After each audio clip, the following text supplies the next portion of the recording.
everybody. I'm so excited to be here with you on this beautiful evening.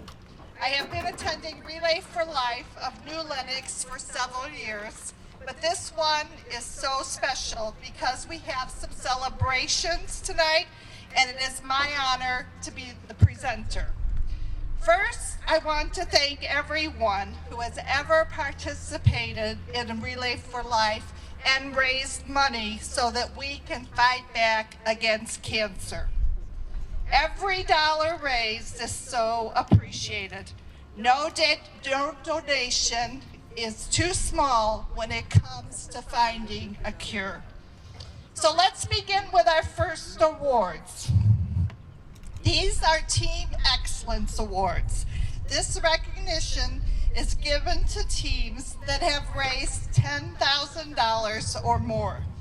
And this evening, we have 3 teams who have achieved this level. The first team I want to recognize is Team Panduit. Will the team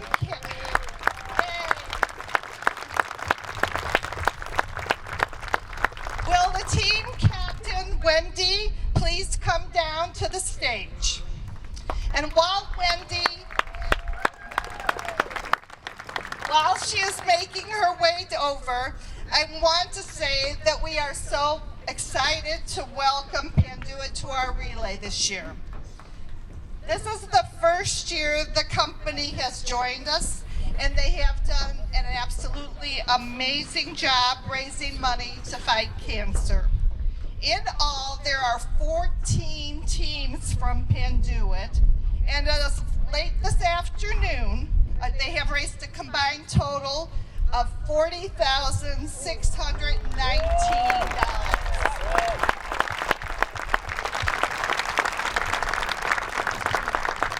Come on up, Wendy. Wow. So, Wendy is our Relay for Life champion at the company, and we are so very grateful for all the work she has done for us. As I said, Panduit has 14 teams, and each team has raised money. So the team that Wendy leads, she was the team captain for, has raised $16,237. Congratulations, Wendy. And we have an award for you. And that was as of 5 o'clock, so if things have changed, I don't have the current numbers. So thank you very much. Thank you. Our second Team Excellence Award goes to another Panduit team, Panduit OP. So can Sharon and Maureen, the team captains, please join us?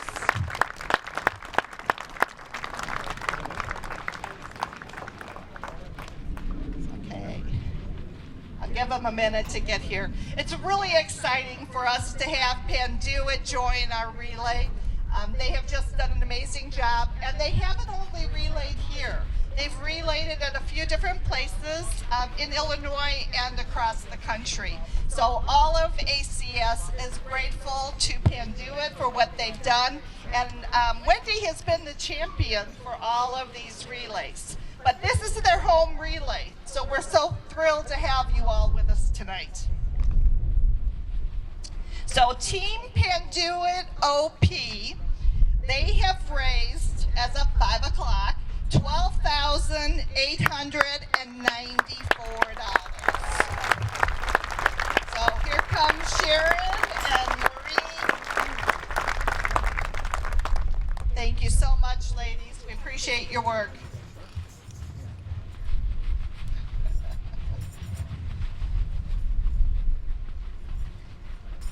Karen's presenting these teams with a Crystal Award. Panduit OP just recently went over 10,000, so we will be giving them their Crystal as soon as we get that ordered.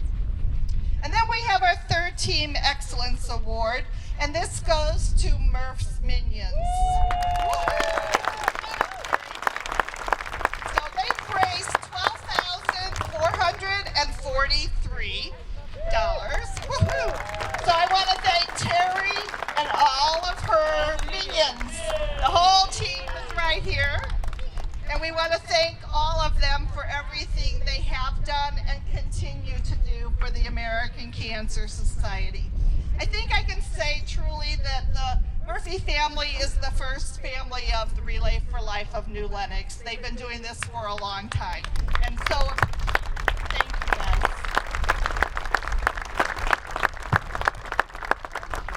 Thanks, everybody. And the family keeps growing. We get more and more kids every year. It's wonderful. So we have 2 more awards that I have the pleasure to present this evening. And these are awards really for each and every one of you. They are event awards. So I would like the entire Relay for Life of New Lenox event leadership team to come right up in the front. Come on, don't be shy. I know you're not shy. Come on.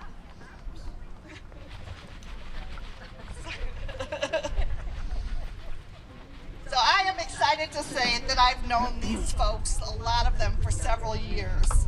I had the pleasure of being the staff partner and working closely with them for 3 years. So I am very proud to be able to present this first banner to all of you. As of this month, the Relay for Life of New Lenox has raised, in all the years, over $1 million for the American Cancer Society. Congratulations. Nice job. And I know some of these folks have threatened to leave after they raised $1 million, but that's not happening. And I can call them out if you want. I can volunteer them for 2020 jobs, and we'll keep them going because we have all the witnesses to watch. So thanks, guys. But don't leave. I have one more. So the second banner that I'm going to present to you, okay, this is a pace setter banner. And this is giving to Relay for Life events that achieve their annual goal by the end of their event. So the goal for the Relay for Life of New Lenox for 2019 is $64,500. As of this afternoon, you have exceeded this goal by more than $28,000. And we haven't even kicked off the event yet. We still have a lot to go, right? So your total as of 5 p.m. was $92,868. I think we're over 93 now. So I am sure that with all the fabulous on-site fundraising and things you have planned, you will go well over $100,000 this evening. So you guys are fighting the fight, and we're so appreciative. Thank you again to each and every one of you for your commitment to helping the American Cancer Society fight cancer at every angle. We couldn't do it without you. Have a great relay.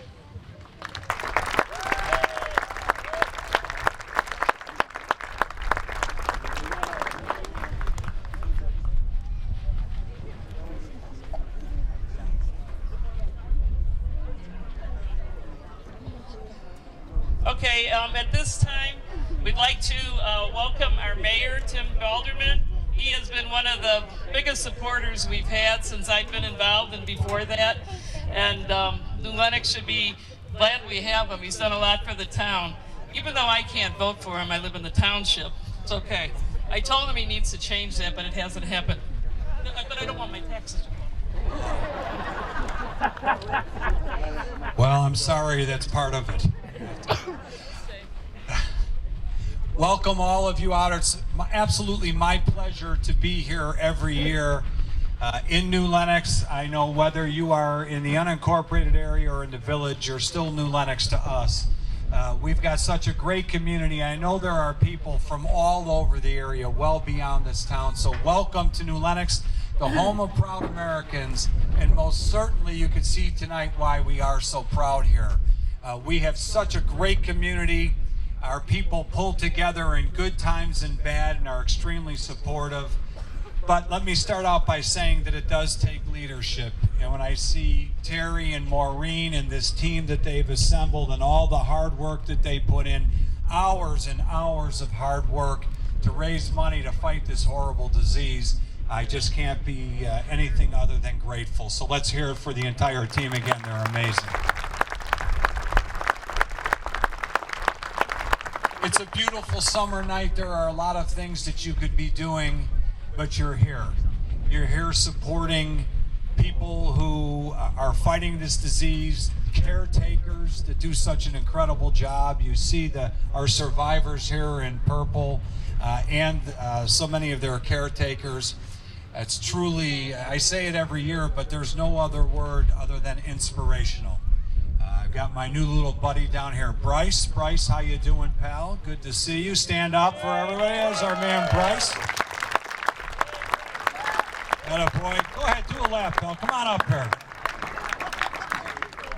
Say hi to Hot! All right. Can you think of any better reason to be out here other than for a guy like this? Good job, buddy. I'm really proud of you, pal. All right, have a great night.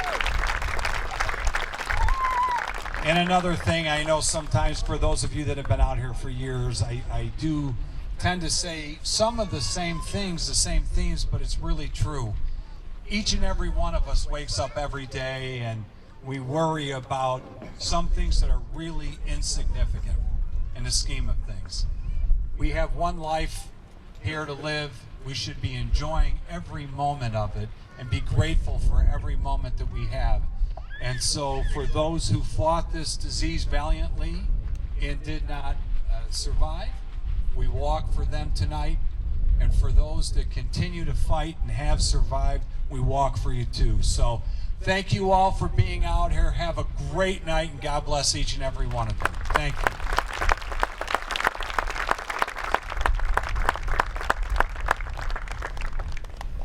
Okay, before we go to our speaker, we just have one other announcement. I just want to say thanks again to Mayor Tim Balderman. He's a great support in our community, not only for the residents in New Lenox, but he comes out and supports Relay, him and his family, year after year. He's out at our kickoff meeting. He was here putting up tents at the 11th hour at Relay, and just, he's so busy. He's got his own family, grandkids, but he always makes time for this, for us, and for that, we appreciate you, Tim. We're blessed to have you as our mayor and our friend. Thank you. And then, I know Myra presented some really great awards, but we also have another person we'd like to recognize tonight. This person has been a part of our relay for more years than I can count. I don't know, 10 plus years, probably since the relay's been here in New Lenox. He thinks he's leaving us. I don't know if we're gonna let him, but he really runs what I like to call the heart and soul of our relay, and that's the Luminaria ceremony. And Don and Allie, come on up. Him and his family, they do such a wonderful job year after year. He's stepping down, but he's still gonna be here next year participating. But we just want to thank him and Allie and the entire Hollinger family for all of their hard work over the years. Thanks so much. And we have something for you here. And he doesn't know it, but he's agreed to be the chair next year too. So we have witnesses, as we said before.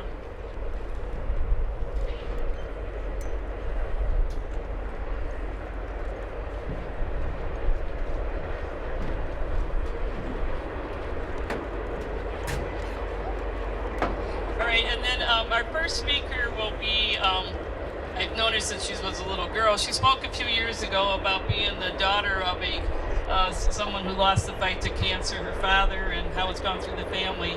Now, she herself is a cancer survivor. She was diagnosed last year with thyroid cancer. So I'd like to ask Bree Foley to come up.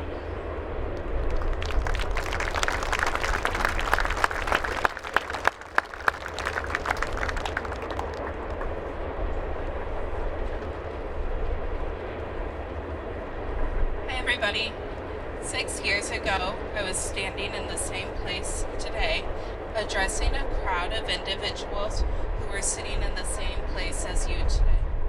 6 years ago, I was a rising senior at Lincoln Way West High School. I spoke about how cancer has affected my life. I spoke about my late father and how he lost his battle to cancer when I was just 5 years old. I spoke about my late grandmother, who was then surviving and thriving. fighting very hard. I spoke about other various family members and friends who have battled cancer. A lot has changed the past 6 years. I am now a college grad who is entering the workforce in about a month. I have lived in several different states, held many jobs, but the one thing that has impacted my life the most since I have last stood here is cancer. In 2017, I was excited to be transferring to what I called my dream school, to pursue a career with a Big Four public accounting firm. Little did I know in my first semester, all my dreams and aspirations would change.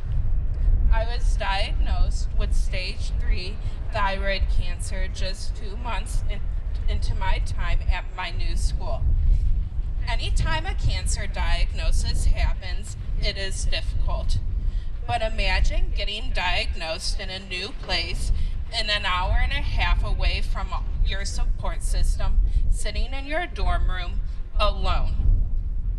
Several weeks prior to my diagnosis, I was preparing for an office visit with a large public accounting firm for an interview. I decided I needed to go to a doctor for a cold, so I did.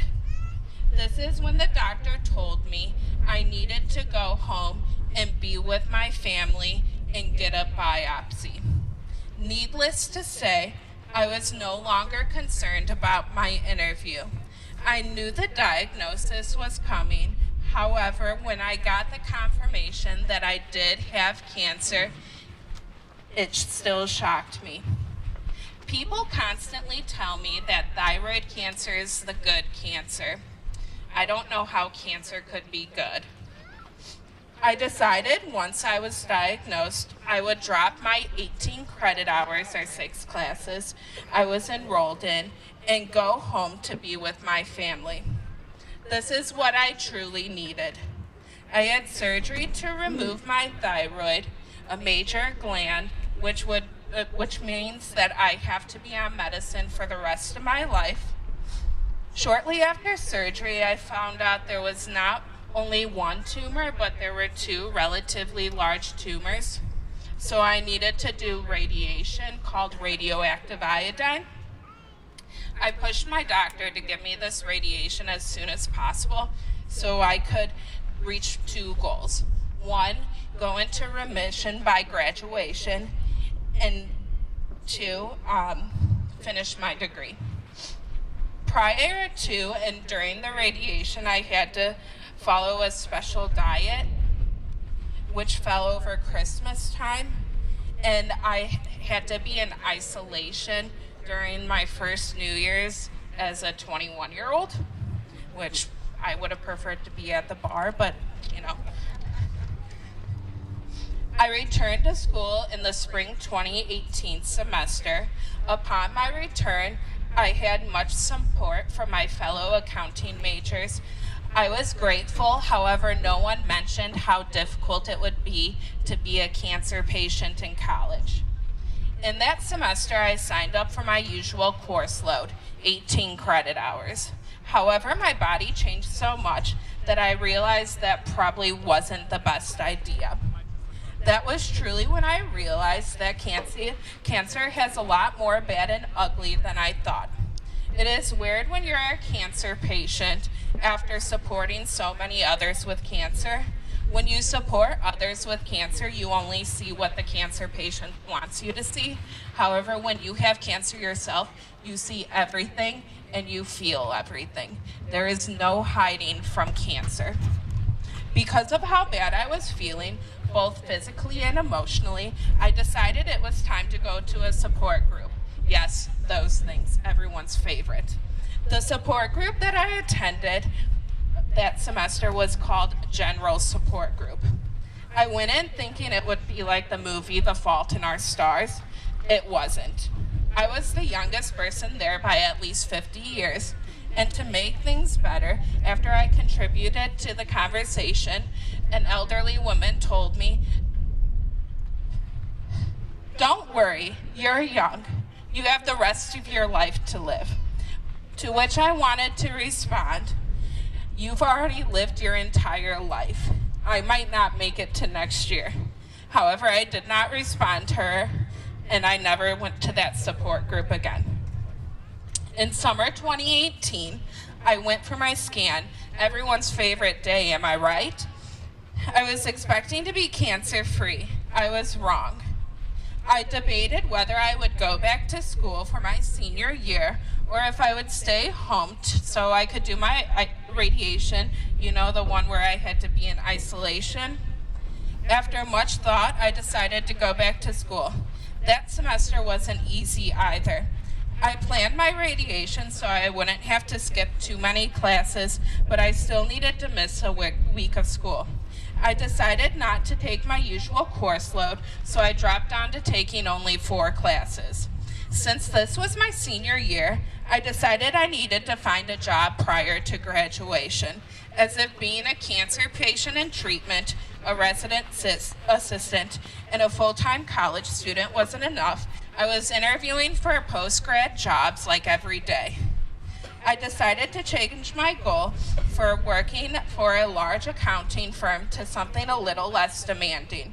So I accepted a job offer at a bank in South Bend, Indiana in November 2019 for the upcoming August 2019. In January 2019, I went for another scan. There were still spots. The spots didn't change, they were just there. At this point, I was really frustrated. I decided to change doctors, and now we plan on just watching the spots and waiting for them to grow in order to surgically remove any cancer that might be there. I was so done being nuked by radiation.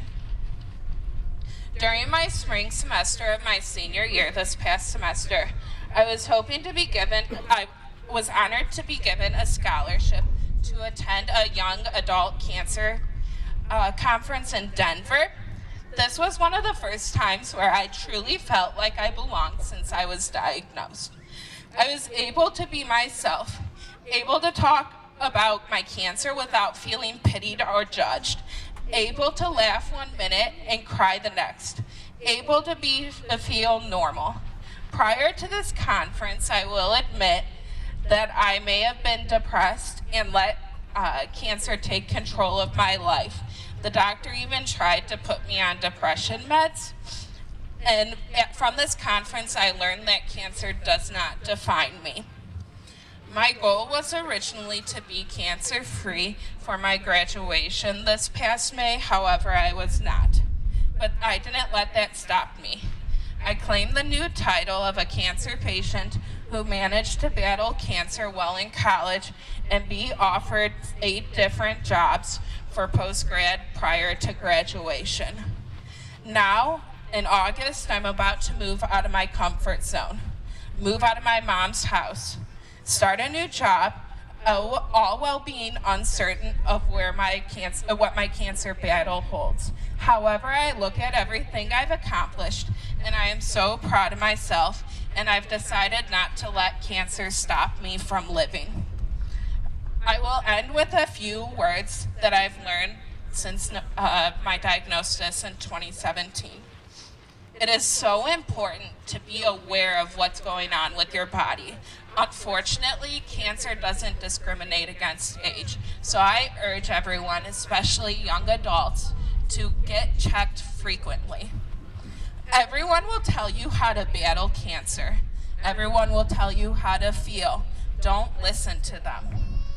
People say dumb things all the time about cancer patients. My favorite was all cancer patients die. Don't listen to them. Ignore them. Live each and every day of your life to the fullest. Don't let cancer get the best of you. Don't let cancer get in the way of your dreams. You are more than it. Find your people who understand you.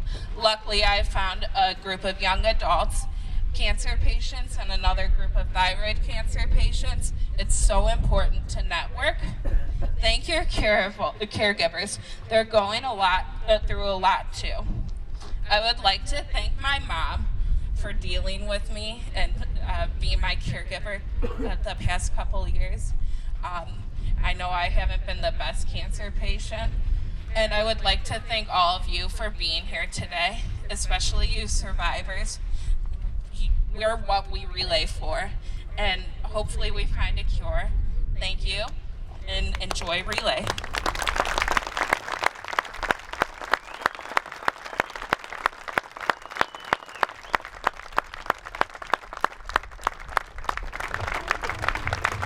Thank you, Bree.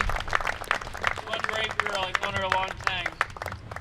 She calls me T-Dog, and she's B-Dog, so it's okay. Next, we'd like to introduce, he's spoken the last few years. He gives us an update what's going on with cancer research. He was my husband's doctor. A lot of you might know him, Dr. Narola. Need a doctor, he's great. I always say that he's what gave my husband the 7 years we had. So Dr. Narola, would you like to come up?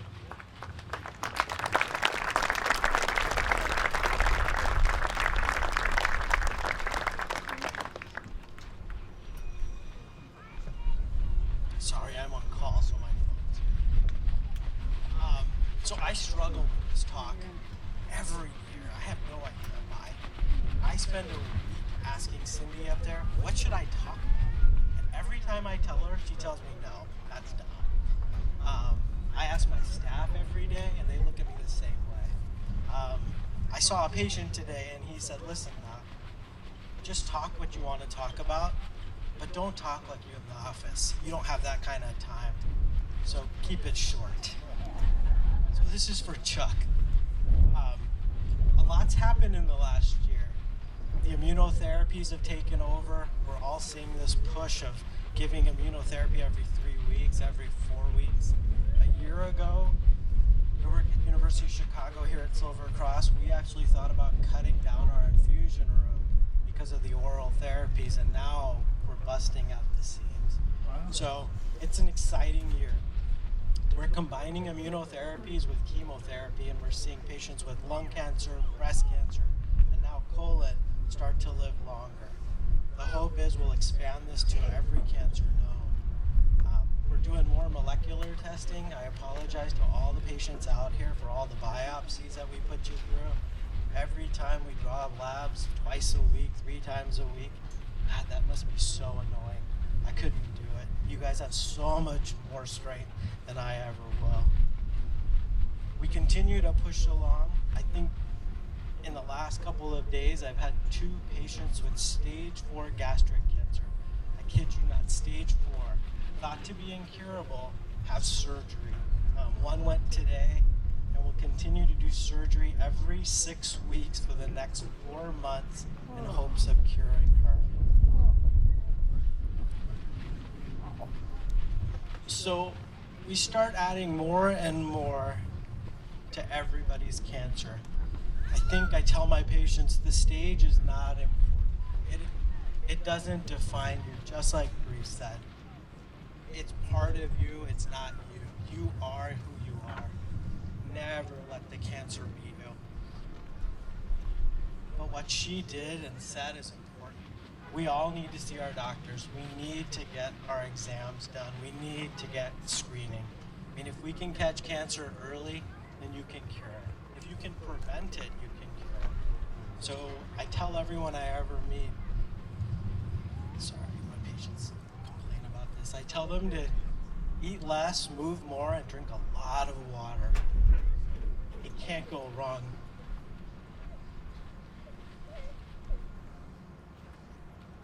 How do you do all this? I don't know. I don't know how you guys do it. I sit here every day and I see patients and wonder where everyone's headed, and our only goal is to help. You got to keep pushing. Change doctors, ask questions. I would say read, but watch Google. WebMD is not your best source. Challenge your doctors. It's okay. I get challenged every day. It doesn't bother me. We have to be challenged. The more you push us, the more we push the field. Eventually the cure will come. But you have to fight. That's the key. We can't beat this without you. Like I tell everyone, I sign orders, I assign a plan. You do the fight. You do all the work. We infuse the drugs or give you the pills, but it's about your fight. So take care of yourself and just keep pushing. But I seriously think continue to challenge your doctors. If you have to change physicians, change physicians. I know Terry said come see me, but I'm pretty busy. And she wants me home before 6 o'clock every day. So get tested, push your doctors to biopsy your new tumors, get molecular done, ask for genetics, never stop. The fight continues, and the more we test, the more we learn, the more therapies are on their way. I just read a report before I came over. The FDA has approved 13 new drugs in 1 year for cancer. They added 50 new indications to old drugs. In the 20 years prior, 18 drugs were approved. So the field is moving fast. So never give up hope. We're here to fight with you, and we'll keep here. I'm here for you. I work for everyone else. I'm only here to help. So I tell everyone, ask questions, keep pushing, and be strong.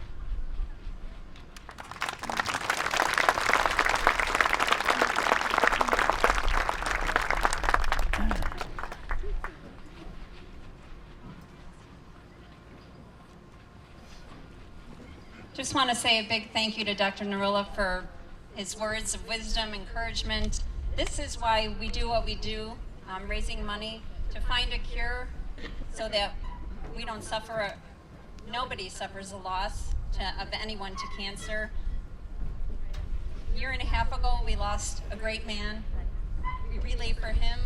We wear shirts. I know it's hard for Terry to talk about it, and every day is a struggle, but for Murph, for all of our loved ones we've lost to cancer, we relay for you, for our survivors. Just like Mayor Balderman said, you inspire us, we walk for you. I have 2 very special survivors today from just my clan, my dad and my daughter. They inspire me every single day, every day. They're my heroes. All of you have your own unique stories. I hear Bree, what an inspiration all of you are. We admire you. We wish you continued health. And what they have to deal with on a daily basis, you think that once treatment's over, it ends. But I watch Taylor and my dad every single day battle those side effects with dignity, with grace, with so much strength. And I'm just proud to be your daughter and your mom. And I love you both very much.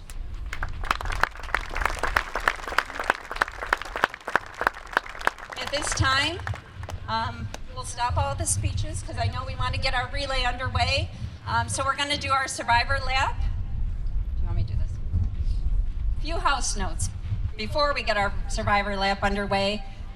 The bank will be open at 7. The doors are behind the stadium. I believe it's door 21. You'll see signs there. We have control sheets if you need them. Our concessions are open. Our wonderful Knights of Columbus run that for us. Our raffle tent opens after the first lap. Any luminarias, if you need to see, the tent is set up over here. They can help you out if you need to purchase a bag, if you want to fill one out. I already see so many surrounding the track, and that ceremony will start at dusk. And survivors, at this time, go ahead and stand, step right to the big top. Oh, at the south end of the field, I want to let you know too, survivors, you can sit in the shade, have some water, enjoy some treats, and register for the survivor-only raffle. We have a raffle just for you, and if you look at that white tent at the south end of the field, make sure you visit that at some time tonight. But right now, we have Bree, we have Bryce, we have Melissa. Let's lead our lap. And Cotton Candy, the clown, come on out. Where is he? Or she? But Cotton Candy is here to lead you in our Million Dreams theme. Congratulations, survivor, and enjoy the relay.